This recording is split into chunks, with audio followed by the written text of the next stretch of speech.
Haya, twende basi kwa wale wenye kipato sasa. Wale wenye kipato. Mimi nakushukuru sana Mheshimiwa Gwajima, nimemwona mme wako hapa. Wakati ametambulishwa nimeona alivyosimama, tabasamu lake nilikuwa namwangalia usoni, linatoka moyoni. Na wewe ni waziri.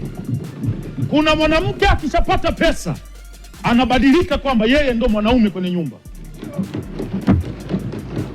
Anataka kumpeleka mwanaume na kumdhalilisha, kumuonyesha kwamba wewe si lolote si chochote.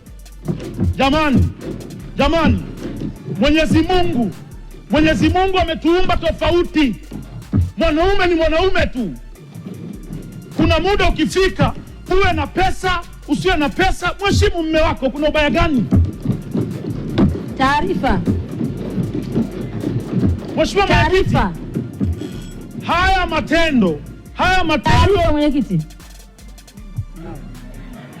Hawa bila kutulia mwenyekiti. Mheshimiwa, endelea. Nashukuru sana. Mheshimiwa Mwenyekiti, haya matendo yanayotokea katika familia yetu. Ndio maana leo nimemletea Mheshimiwa Gwajima kitabu hichi hapa. Hichi ni kitabu kimeandikwa na Dr. Mlenda Omari. Nilikizindua juzi Kigoma. Kinaitwa Vijue Vyanzo vya Migogoro katika Ndoa na Familia. Huyu mzee kaandika kila kitu humu ndani kwenye kitabu hichi. Naomba wataalamu wa bunge mumkabidhi Mheshimiwa Waziri hichi kitabu.